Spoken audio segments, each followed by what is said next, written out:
Luiz Inácio Lula da Silva is credited with having transformed Brazil.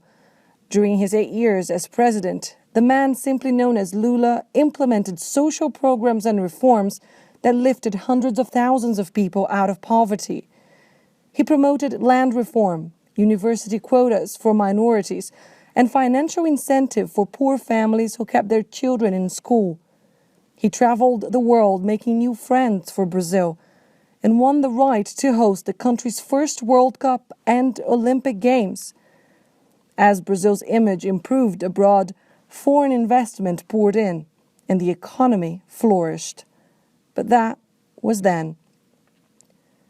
The man once called the most successful politician of his time is now implicated in Brazil's biggest corruption scandal and is currently a defendant in at least 3 criminal investigations. During one of the most profound political and economic crises Brazil has ever experienced, Lula da Silva's personal troubles are deeply connected to the ones faced by the country. We sat down with Lula in Brazil's largest city, São Paulo, to ask him about the many crises him and the country have been facing, as well as his expectations for the future. Muito obrigada por essa entrevista. So in 2016, Brazil made international headlines for all the wrong reasons. I would like for you to describe, in your opinion, what's happening in the country. O Brasil vive momento sui generis. Durante 12 anos de governo do PT, pelo menos até 2014, o PT conseguiu no governo fazer com que o Brasil se transformasse num protagonista internacional. O Brasil conseguiu ter uma grande participação na OMC, o Brasil conquistou a Copa do Mundo, conquistou as Olimpíadas, o Brasil era para ser a 5ª economia do mundo, o Brasil com o projeto de fome zero conseguiu se transformar num destaque mundial. E de repente, ou seja, nós entramos em 2014 e ganhamos as eleições pela 4ª vez consecutiva, sabe? Aí começou a acontecer as coisas que não deveriam ter acontecido, ou seja, nós começamos a ter dificuldade de fazer um ajuste que era necessário fazer, e um ajuste por conta de uma forte desoneração e isenção fiscal que foi feita no Brasil entre 2011 e 2014 para manter o nível de emprego, para manter as políticas sociais, e nós desoneramos demais. E desoneramos, às vezes, sem contrapartida com os trabalhadores, e, de repente, a gente percebeu que estava entrando menos dinheiro e saindo mais dinheiro. Não era porque o governo tinha gastado demais, era porque o governo tinha desonerado demais. Né? O governo devolveu para os empresários parte do imposto. A presidenta Dilma, então, tomou a atitude de propor um ajuste. Esse ajuste não pôde ser negociado com o conjunto dos trabalhadores, foi mal recebido e, a partir daí, nós começamos a entrar numa roda viva negativa. Além dessa questão econômica, que, na minha opinião, é sempre a coisa mais grave, porque quando a economia vai mal, você tem menos emprego, você tem menos salário, você tem menos sonho e menos esperança. Ou seja, então essa é uma coisa muito grave. E a outra coisa grave que combinou com isso é que, por conta da queda da presidenta Dilma, a direita e os conservadores acharam que tinham o direito de rasgar a Constituição e derrubar a presidenta Dilma. Então começou um processo de tentativa de impeachment contra a presidenta Dilma com base numa denúncia falsa, numa coisa chamada pedalada, ou seja, como se a presidenta tivesse gasto um dinheiro antecipado dos bancos públicos e não tivesse reposto esse dinheiro, quando, na verdade, todos os governos fizeram isso ao longo da história do Brasil.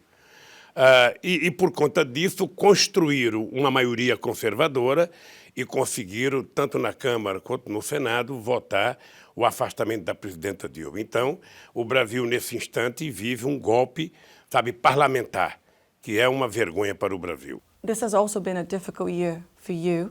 You've been involved in certain corruption scandals. You are a defendant in 3 criminal investigations. Last week, new accusations emerged. Does that surprise you that these accusations keep coming? And what is your reaction to the latest accusations? Olha, eu penso que qualquer ser humano deve perceber como é que eu recebo essas denúncias. Primeiro, com muita tranquilidade, porque tenho consciência do que eu fiz no governo. Segundo, a impressão que eu tenho é que eles não querem criminalizar o Lula, eles querem criminalizar o meu governo. Eles querem criminalizar tudo o que nós fizemos. A última agora é sobre os caças suecos que o Brasil comprou. É uma coisa tão absurda, que um procurador que faz uma denúncia dessa, ou ele é analfabeto, ou ele tem má fé, ou é mau caráter. Ele não pode ser um cidadão normal. Porque ele sabe que a presidenta era Dilma. Para ele dizer uma sandice dessa, ele tem que dizer se eu corrompi a aeronáutica, se eu corrompi o governo da Dilma, se eu corrompi o Congresso Nacional ou se eu corrompi o governo sueco. Porque eu não era mais governo e para comprar os caças é uma coisa que depende única e exclusivamente da presidente. De forma que eu fico indignado como ser humano, tranquilo como político, sabedor das coisas que eu fiz, e eles têm que saber que se eu votar, vou fazer o mesmo. Vou fazer mais e melhor ainda. Porque o que eles estão fazendo hoje é tudo, menos apurar corrupção. Eles estão fazendo espetáculo de pirotecnia, acusando sem provas, e eu, sinceramente, não sei quando isso vai terminar. De forma, Nelise, que eu estou aí, quer dizer, esperando toda semana ter um show. Toda semana ter um espetáculo. A impressão que eu tenho é que a imprensa faz, sabe, uma espécie de um roteiro.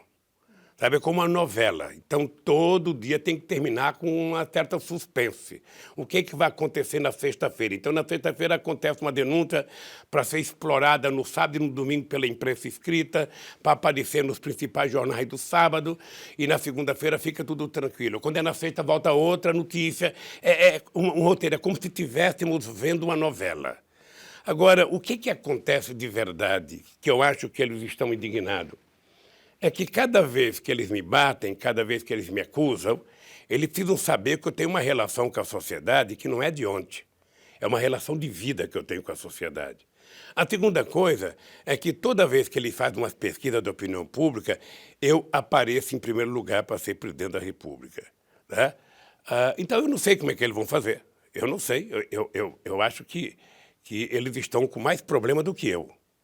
Eu só tenho que dizer a verdade. Eu só tenho que dizer, e eles, pelo contrário, eles têm que provar que o que eles estão falando contra mim não é mentira.